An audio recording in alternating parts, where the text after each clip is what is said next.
Manger, festoyer, mais aussi se vêtir, les fêtes de fin d'année sont parfois l'occasion de se faire plaisir en enfilant par exemple ses plus beaux vêtements ou ses plus belles chaussures. Il faut surtout être à la mode, comme on le dit, pour susciter l'admiration. Vous l'avez compris, c'est justement de mode qu'on parlera dans cette émission. Comment faut-il s'habiller pendant ces fêtes de fin d'année? Faut-il porter un kimono ou peut-être une tenue classique? Vous comprendrez pourquoi je parle de kimono après cet élément.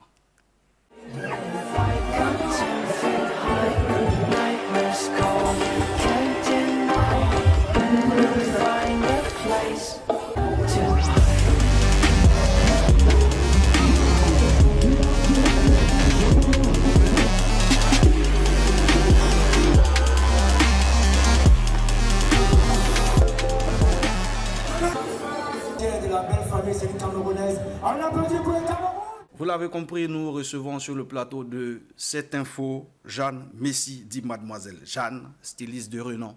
C'est un honneur pour nous de vous recevoir. Merci à vous de m'accueillir. Voilà, bienvenue. Alors, vous vous appelez Jeanne. Pourquoi Jeanne? Jeanne, je précise que c'est J-A-N. Oui, donc Jeanne, c'est mon nom de scène. Donc oui. Jeanne, c'est J comme Jeanne, J-E-A-2-N-E, oui. A comme Adley et N oui. comme Noémie, qui sont mes deux petites sœurs. Ah d'accord, donc c'est toute la famille. Tout à fait. Dans la mode.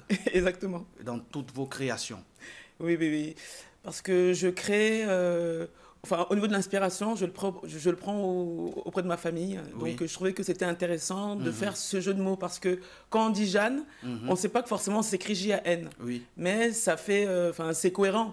Parce que mettre un autre nom, si on m'appelle dans la rue, je ne saurais pas que c'est moi. Alors que là, en mettant ces initiales-là, qui finalement représentent également mon vrai prénom, je trouvais que ça avait du sens. D'accord. Vous ne vivez pas en Côte d'Ivoire, mais qu'est-ce que vous foutez ici sur les bords de la Laguené-Brié? Mais le pire, c'est que je suis là depuis le 15 novembre. D'accord. Et en fait, pour vous raconter, je suis arrivé le 15 novembre parce que j'étais invitée par Isabelle Hanno pour l'Africa Fashion Week.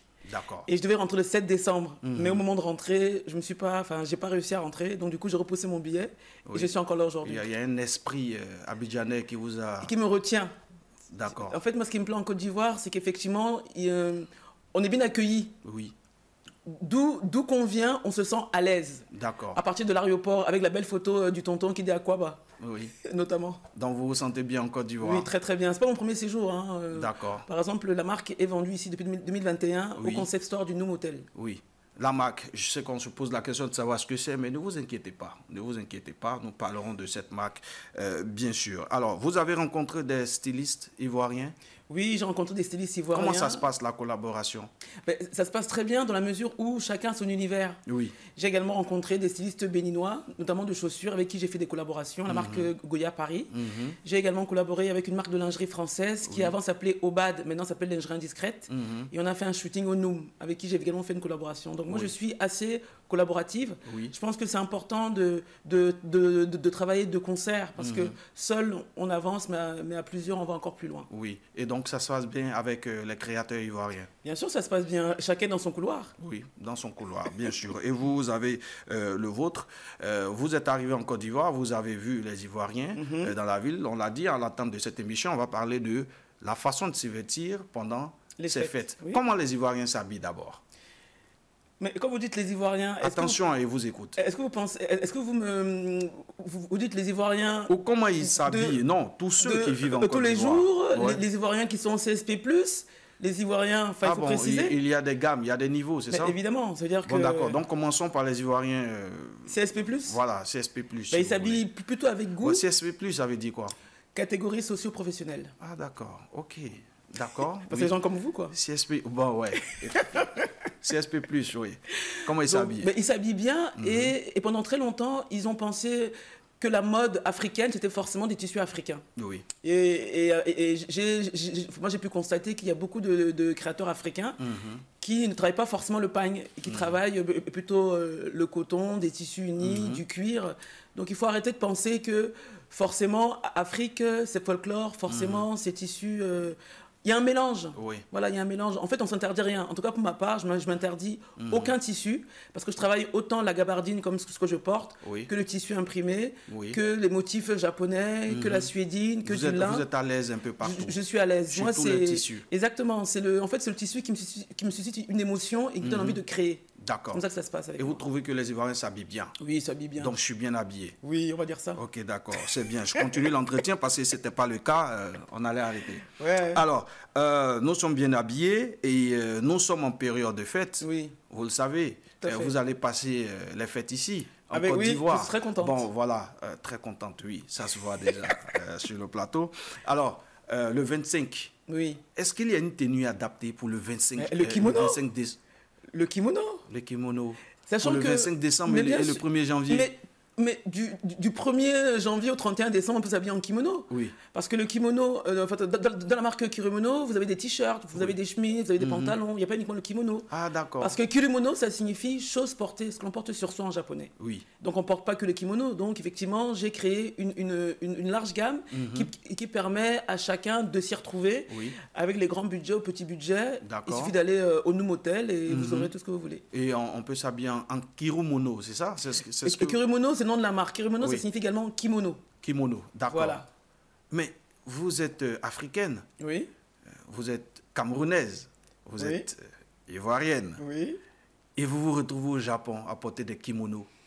Vous faites la promotion des kimonos. Comment ça se fait? Mais moi, le Japon, c'est un pays où je devais aller, mais le Covid est arrivé par là.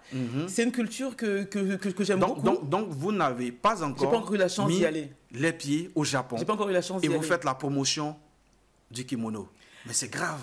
Pourquoi? Au contraire, il faut être ouverte. D'accord. Il faut être ouverte. Moi, le kimono, c'est un vêtement que je porte depuis des années, avant même de lancer Kirimono. Ma maman et ma grand-mère le portaient parce que pour moi, il représente la quintessence de l'élégance. Il ne dévoile rien. Il vous force à vous tenir droit. Oui. Vous avez tout de suite en fait une assise majestueuse. Oui. Et ça qui me plaît. Voilà, c'est la rigueur au niveau des lignes. Mais moi, j'ai mis de la couleur. Donc c'est pour ça que c'est une marque afro-japonaise. Vous avez parlé de couleurs. Est-ce qu'il y a des couleurs qu'il faut éviter pendant les fêtes?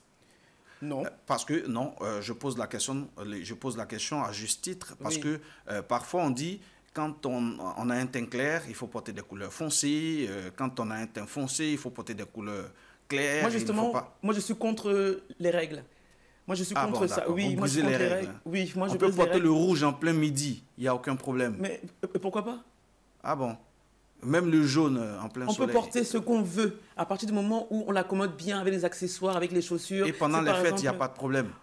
Pour ma part, on peut mettre tout ce qu'on veut comme couleur. Donc, ça dépend de comment vous l'adaptez après. Dans vos collections, il y a toutes les couleurs? Il y a toutes les couleurs. Il y a du rouge, il y a du jaune, il y a du bordeaux, il y a de l'imprimé, il y a du noir, comme ce que je porte là. Oui, effectivement. Voilà, donc il y a de tout. Un teint noir qui va avec un beau kimono noir. Voilà, et donc, vous êtes très belle en plus. C'est bien, oui. Ça va, ça marche. Alors, comme on l'a dit, vous faites la promotion du kimono. Vous êtes ambassadrice du kimono. Et ce kimono, vous l'avez imposé à un artiste, notre artiste national. Le Mimi national. Le Mimi national de Bordeaux, les Confas. Mais comment vous avez réussi à imposer le kimono à des Bordeaux? C'est Willy Dembo qui m'a donné l'opportunité.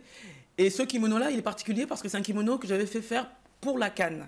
Et si vous avez bien regardé, il y a les éléphants dessus. Donc j'avais fait ce kimono-là en hommage au pays organisateur de la Cannes. Donc ce kimono, je l'avais fait même avant que vous gagniez la Cannes. D'accord. Et j'ai même fait également une vidéo sur le 5e pont avec ce même kimono. D'accord. Donc vous voyez comment, dès le départ, je sentais que les Ivoiriens allaient gagner, quoi. Et donc je trouvais intéressant que, comme des Bordeaux, il est ivoirien, et comme son slogan c'est « Vive la nation », enfin, ou un truc comme ça, je me disais que c'était intéressant qu'il porte un kimono avec des éléphants. Et en plus, fait par une Camerounaise. Et c'est ce que vous avez fait. Quel pied de nez. Ouais, les Camerounais, c'est la belle famille, c'est ça? Ok, d'accord. Donc, mais c'était bien en tout cas le kimono. Vous parlez de la rencontre avec Willy Dembo. Comment elle s'est faite? Willy Dembo, je l'ai rencontré en 2022 ou 2021, je ne me rappelle pas très bien. J'étais au Noom en train d'installer ma nouvelle collection. Et je mettais les t-shirts. Et donc, j'ai été le voir en disant que voilà Willy, j'aimerais bien vous habiller pour votre prochaine émission. Il m'a dit, le jour où vous passez, le jour où je porte le t-shirt, Tom, tu viens à l'émission. Et c'est ce qu'il a fait, il a tenu parole. Donc j'ai été reçu à Live TV. Donc c'est comme ça qu'on s'est rencontrés. Et donc là, quand j'ai eu vent du fait que des Bordeaux faisaient un concert, j'ai appelé Willy, il m'a dit OK, et donc j'ai habillé des Bordeaux. Et on a vu, et la collaboration s'est très bien passée. Très très bien. Ils ont apprécié, ils ont aimé. Ils ont apprécié, il m'a même invité sur scène. Donc il a dit la belle famille, le Cameroun, c'est magnifique. Oui, effectivement, et tout s'est bien passé. Très bien. Vous vous êtes fait taper un peu dessus parce que vous avez déclaré dans une de vos vidéos que vous êtes ivoirienne, c'est ça? Oui, je suis ivoirienne. Vous l'avez démontré. Mais, écoutez, je suis dans un pays dans lequel je me sens très à l'aise. Oui.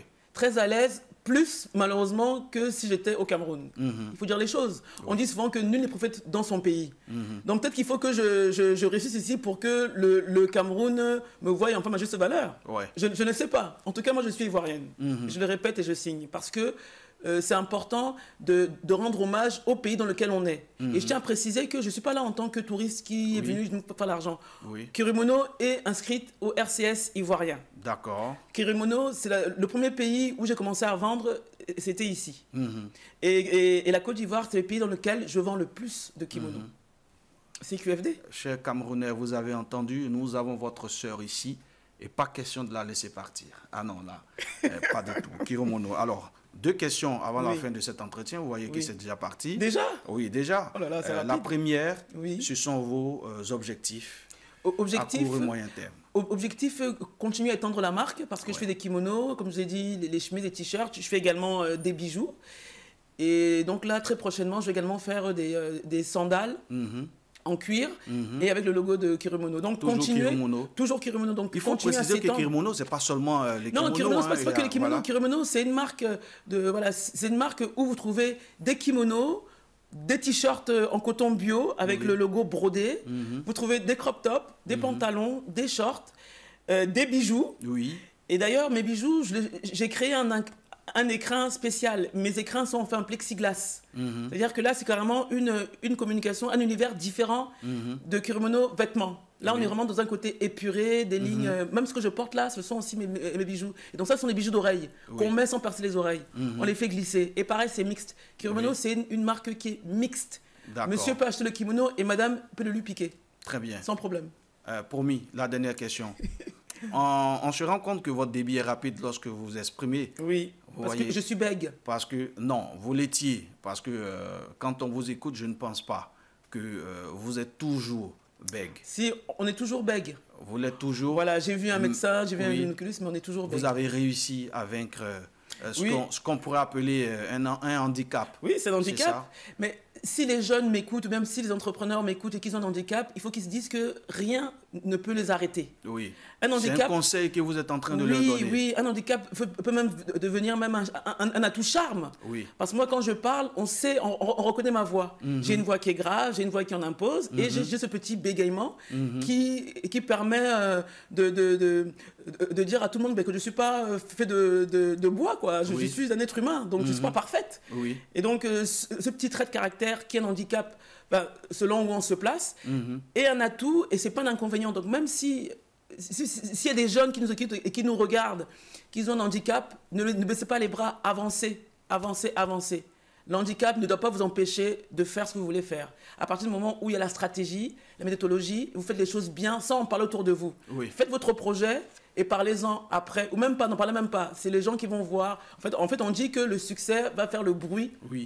Pour la personne. Et c'est ce que vous avez fait. Je ne pourrais pas trouver meilleure conclusion que ce que vous venez de dire. Merci en tout cas d'être passé sur le plateau de cette info. Je rappelle que vous êtes ambassadrice de la marque Kirimono. Je suis ambassadrice et je suis la créatrice de la marque. De qui a été créée en 2019. Grâce à un voyage en Guadeloupe où j'avais porté un kimono. Et c'est devant la réaction des gens rencontrés à l'aéroport d'Orly jusqu'en Guadeloupe où je me suis lancée. Et donc, pour le moment, mes kimonos sont faits à Paris, mais je suis en train de chercher activement un atelier sur Abidjan pour pouvoir les faire confectionner ici aussi. Et ça va se faire. Amen. Merci d'être passé sur le plateau de cette info. Merci, M. Koulibaly. Voilà, c'est la fin de cette émission. L'actualité continue sur cette info et 3xW, 7info.ci. Au revoir.